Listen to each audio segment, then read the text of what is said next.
today I'm going to show you another quick project that is great for stocking stuffers, gifts, girls' trips, family vacations, long plane rides, whatever. It's how to make a simple sleep or eye mask, depending on what you call it. And I'm going to show you how to make it where you fussy cut it to put exactly what you want on your mask, like I did with these snowmen, or to use just a more tossed pattern where it doesn't matter exactly where you put your template. What you need is this template, which is free on my website at tarareed.com/sleep-mask. Then, and this is about just slightly over 9 inches wide, 4.5 inches tall. So this is also a great project for some of your scraps. So I grabbed a piece of the snowman again, but with red. That's going to be the front. Then a polka dot for the back. You can make these, you can do these reversible too. It really doesn't matter which way, so that you could do it that way. You could do it that way. You're just basically flipping the elastic. So do two different things so you have options, but I would recommend not doing anything too light, like a white background, especially if someone might have makeup still on their face. Then you need a piece of fusible fleece about the same size, and then a 14-inch piece of elastic. All right, so first let's talk about fussy cutting.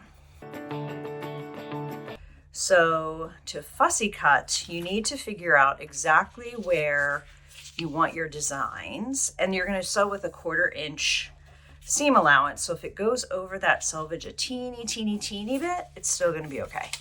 So I'm just going to angle that, and I'm just going to keep folding it up so I can see, make sure I'm not too much over the selvage, but that my snowmen are going to be on here and not hitting the seam allowance. Okay, so right like that.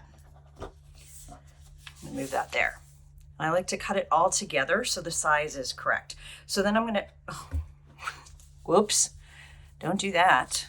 A little overzealous, my flipping.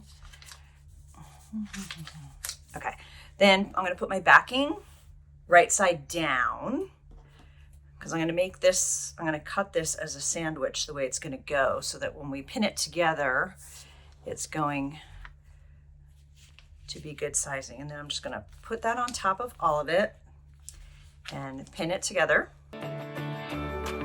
It does tell you on the template what to cut, and then there's a test square. So you want to make sure that is 1 inch by 1 inch before you do the project, because if you didn't choose cut actual size when you printed it, your printer might have made it a little bit smaller, and then you'll have a child size one. So now I'm just going to carefully cut around. All right, so we have that cut out. I'm just going to take the pins out. Okay.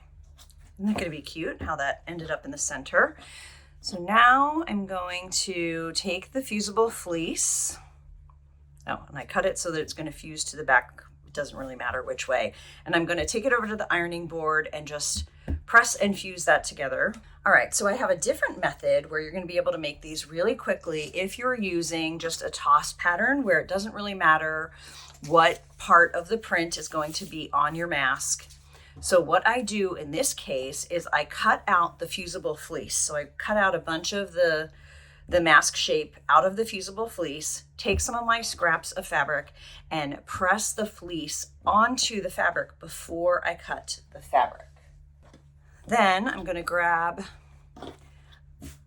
a fabric for the opposite side. I'm going to put that face up. I'm going to put this face down. You also want that to not matter, so just to be a basic print. I'm going to put this face down, making sure that the whole mask is on this, because this piece is obviously wider than that. And then I'm going to pin that together and cut it out. So you could do whole strips of them. Like if you had long strips, you could do 1, 2, 3, 4 and really create a little assembly line.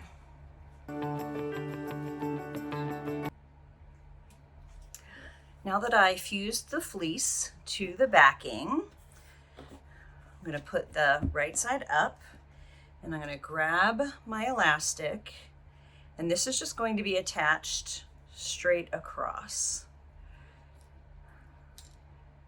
So I'm going to pin that. I'm going to pin it really close to the edge because I just want to double check. I mean, if you're making this for you or your family, always double check the size. Otherwise, 14 inches is a pretty good guess that it's going to work on most heads.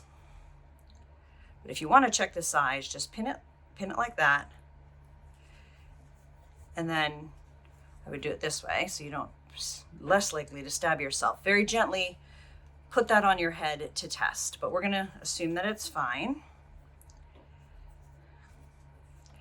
So now there's two ways to do this. You can go and baste the elastic, but in the interest of time, I just will put the right side down on top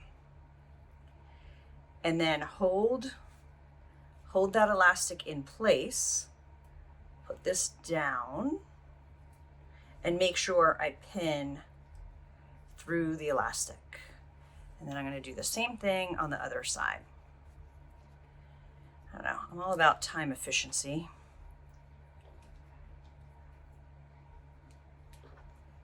I'm going to do that.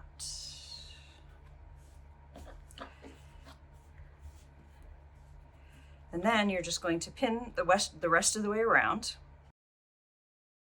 All right, then you're going to take it to the sewing machine. You're going to sew with a 1/4 inch seam allowance. I usually double back on the elastic just in case, just to make it a little bit more secure, and leave a section of the flat part at the top open so that you can turn it right side out.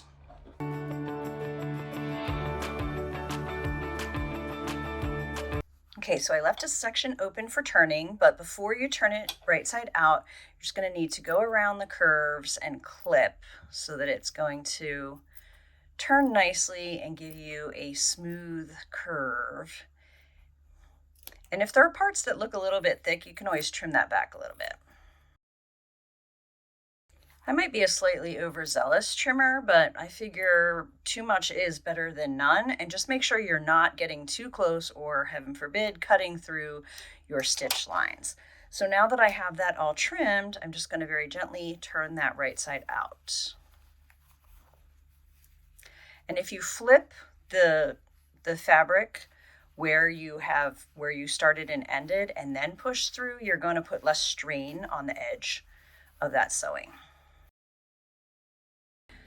All right, and then you can just use your fingers to puff that out, or you can use a turning tool.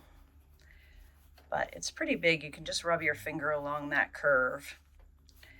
And that is good to go. So now you just need to take it and press the edges and press this under so that when we top stitch, you're not going to see where it was left open. And be very careful not to press your elastic because it might melt.